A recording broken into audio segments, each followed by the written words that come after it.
పవిత్రత, మహోన్నత వ్యక్తిత్వం, సౌందర్యం, త్యాగం, బలిదానం దాగున్నాయి ఈ ధరిత్రిపై. అందువల్లే మన సంస్కృతిలో మాతగా పృథ్వీకి తల్లిస్థానం కల్పించి భూమాత అని పిలుస్తూ ఉంటారు. ఈ గుణాలన్నింటినీ కూర్చి భగవంతుడు స్త్రీని సృష్టించాడు.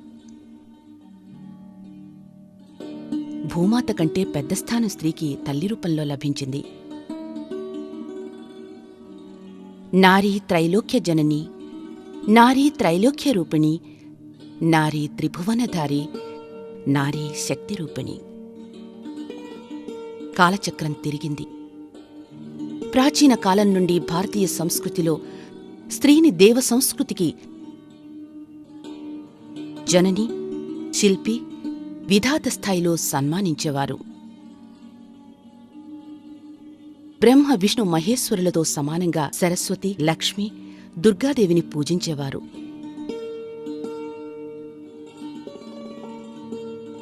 మధ్యయుగం వచ్చింది. సమాజంలో పరిస్థితులు మారాయి. స్వర్గంలోని దేవతలాగా పూజించే స్త్రీని నేటి సమాజం దాసిగా మార్చివేసింది. నైతిక అధికారాలను కూడా ఆమె నుండి లాక్కున్నారు. ప్రజల ఆలోచనా ధోరణుల్లో కూడా చాలా మార్పు వచ్చింది. చదువు, సంస్కారం లేని కారణంగా స్త్రీ అజ్ఞానమనే అంధకార కూపంలో మగ్గిపోయింది. సమాజం విధించిన నియమాలనే గీటురాళ్లుగా భావించి ఆ విధంగానే జీవితాన్ని గడపడానికి అలవాటు పడింది. స్త్రీని ఒక విలాస వస్తువుగా చూస్తున్నారు. రమణి, కామిని రూపంలో మనసుని రంజింపచేయడం కోసం పనికి వచ్చే వస్తువుగా మార్చారు స్త్రీని.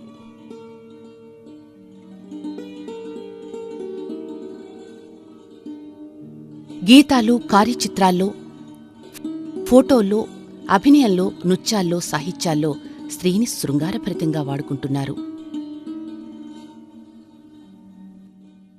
ఇటువంటి పరిస్థితుల్లో ఇనుప సంకెళ్లలో మగ్గుతున్న స్త్రీలలో చాలా మార్పు వచ్చింది.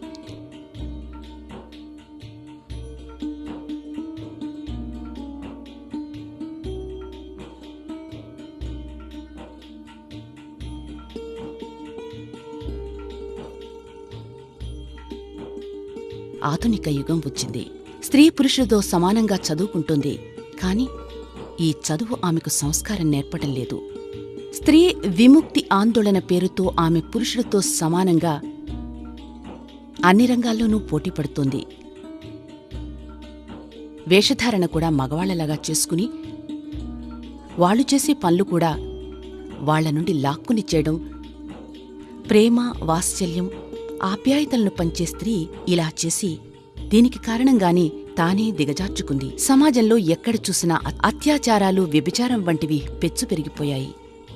నేడు పురుషుడు సౌందర్య సాధనాల్లో వాడే మోడల్గా ఫ్యాషన్ షోలో, ప్రకటనలో వాడుకుంటున్నాడు. స్త్రీ తన సంస్కారాన్ని మర్చిపోయి తనకు లభించిన అదృష్టంగా భావిస్తోంది. దీనికి పరిణామంగా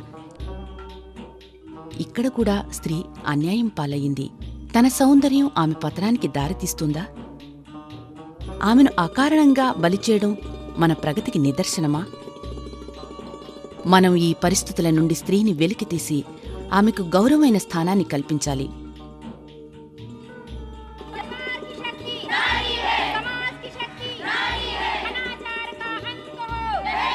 పరమపూజ్య గురుదేవులు పండిత శ్రీరామశర్మ ఆచార్య గారు, వందనీయ మాతా భగవతీదేవి శర్మగారులు నేటి సమాజంలో మహిళలు వాస్తవిక పరిస్థితుల్ని అర్థం చేసుకుని స్త్రీ పురుషులిద్దరూ సమానమే అనే నినాదాన్ని ఇచ్చారు. బండికి ఇరువైపులా చక్రాల వంటివారు స్త్రీ పురుషులు ఇద్దరు. ఇద్దరికీ వేరువేరు బాధ్యతలు ఉన్నాయి.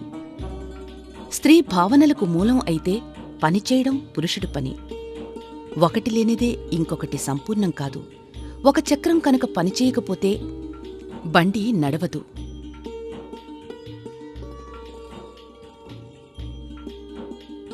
ప్రతి మగవాడి విజయం వెనకాల ఒక స్త్రీ ఉంది. అది చెల్లెలు కానివ్వండి, కూతురు కానివ్వండి, తల్లి కానివ్వండి, భార్య కానివ్వండి.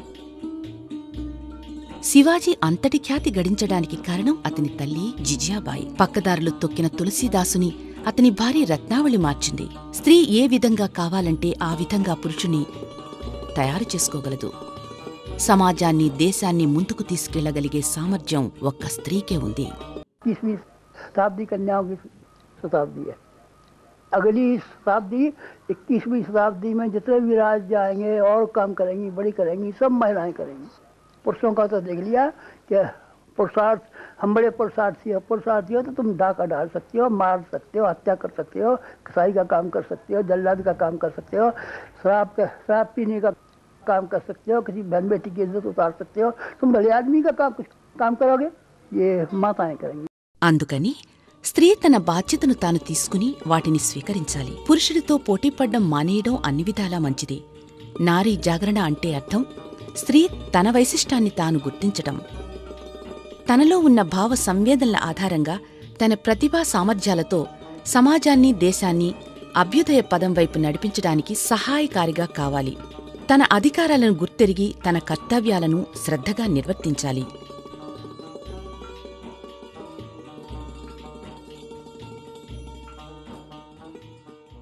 नारी के अंदर इतनी शक्ति है, उसकी शक्ति को देखा नहीं है।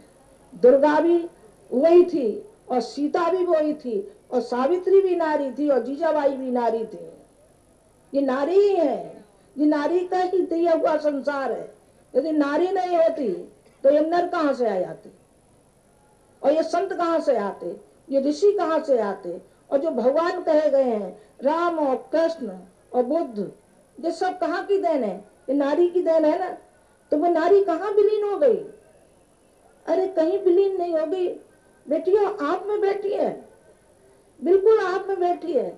आप ही सीता हो, आप ही सावित्री हो, आप ही जीजाबाई हो, आप ही कौशल्या हो, आप ही सब कुछ हो। अपने को पहचानो और आगे बढ़ने की कोशिश आप करती रहो।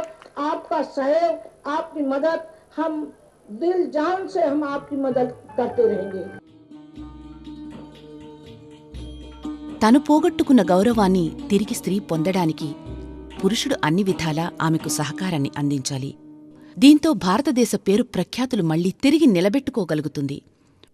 ఒక సంస్కారవంతమైన తల్లే ఒక చక్కటి, సుసంస్కారమైన, సమర్థుడైన యువకుడిని దేశానికి అందించగలదు. అటువంటి యువకులే దేశాన్ని ముందుకు నడిపించగలరు. ప్రకృతే స్త్రీకి మాతృత్వం అనే వరాన్ని ప్రసాదించింది. అందువల్ల नारी जागरण अत्यंत अवसरम। लोगों ने एक मान्यता बना डाली कि नारी अबला है, पद दलित है, उसको दबा दिया जाए।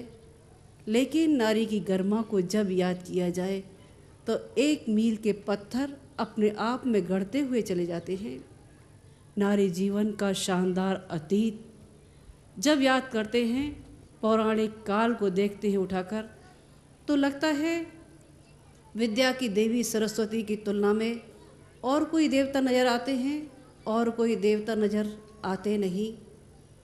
धन की देवी महालक्ष्मी की तुलना में धनपति कुबेर बहुत बौने मालूम होते हैं, और महादेवी दुर्गा के सामने तो साक्षात ये लगता है कि सारे के सारे देवता ही गोद में खेलने लायक छोटे हो गए। वो देवी दुर्गा अकेली ही सब देवताओं के बराबर थी। राम अगर सीता के साथ नहीं है तब भी सीता अपने बच्चों को वो कुछ बनाने में समर्थ रखती है कि अश्वमेध के घोड़े को भी ललकार सके। दुष्यंत अगर भूल भी जाए अपनी शकुंतला को, तब भी शकुंतला के अंदर वो सामर्थ्य रही कि उसका बालक शेर के दांत गिनने वाला चक्रवर्ती सम्राट बन सका और इस देश का नाम भारत जिसके बच्चे पे पड़ सका। నవయుగ శిల్పకారుడు పరమపూజ్య గురుదేవులు పండిత శ్రీరామ శర్మ ఆచార్య గారు, వందనీయ మాతా భగవతీదేవి శర్మలు నారీ జాగరణకు ఎంతో ప్రాముఖ్యాన్ని ఇచ్చి దీన్ని ఒక ఉద్యమంగా మార్చారు. ఈ విశ్వాసంతోటే నవయుగాన్ని నిర్మించే శక్తి స్త్రీకి ఉందని ఆయన విశ్వసించారు. మాతాజీ స్నేహానికి, కర్తవ్యనిష్టలకు ప్రతీక. మాతాజీ గురించి చెబుతూ గురుదేవులు ఇలా అంటూ ఉండేవారు: మాతాజీ ప్రేమ అనే విత్తనాన్ని నాటి ఈ మిషన్ను వటవృక్షం కిందకు మార్చారు. మాతాజీ నా హృదయంలోని భావాలకు వాస్తవ రూపాన్నిచ్చారు.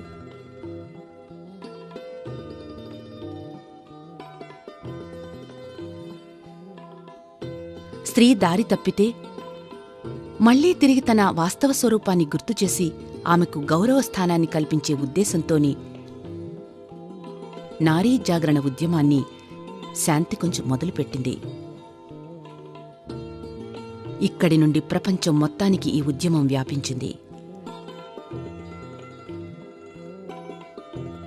స్త్రీ తన కుటుంబ బాధ్యతను నిర్వహిస్తూ కొంత సమయాన్ని సమాజం కోసం వినియోగించి తన ప్రతిభను పెంచుకోవడంతో పాటు మిగతా మహిళలను పైకి తీసుకురావడానికి తన వంతు సహకారాన్ని అందించాలి, వాళ్లకు మార్గదర్శనం చెయ్యాలి.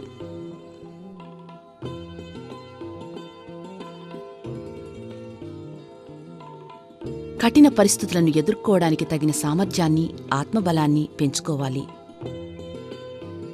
విపరీత పరిస్థితుల్లో కూడా ధైర్యాన్ని కోల్పోకుండా మహిళలను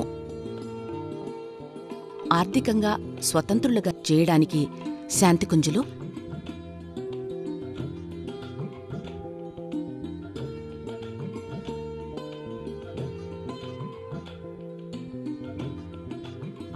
అగరబత్తి తయారు, కుట్టుపని, ఇంటి అలంకరణ, బేకరీలలో శిక్షణ ఇస్తున్నారు.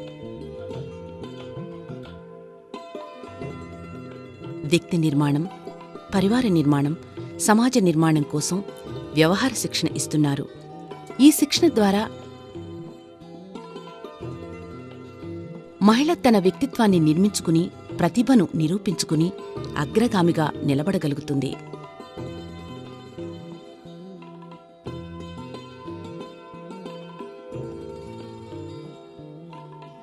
వందనీయ మాతాజీ ఈ విధంగా అంటూ ఉండేవారు స్త్రీలతో, మీరు దీపంలాగా వెలిగి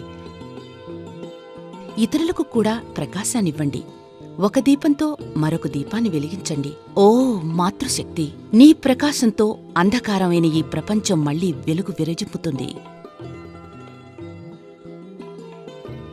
ఓ పరమాత్మ మహాశక్తి స్వరూపిణి నారీ, నిన్ను నువ్వు తెలుసుకో. నువ్వే యుగ నిర్మాణానికి పునాది రాయివి. నువ్వే మేల్కుంటే యుగం నిద్రలేస్తుంది. 21వ శతాబ్దం నారీ శతాబ్దం అనే శాంతికుంజ్ నినాదం నిజమవుతుంది. बहुत सोच चुकी अब तो जागो ओ नारी कल्याणी, परिवर्तन के स्वर में भर दो निज गौरव की वाणी, निज गौरव की वाणी। बहुत सोच चुकी अब तो जागो ओ नारी कल्याणी, बहुत सोच चुकी अब तो जागो।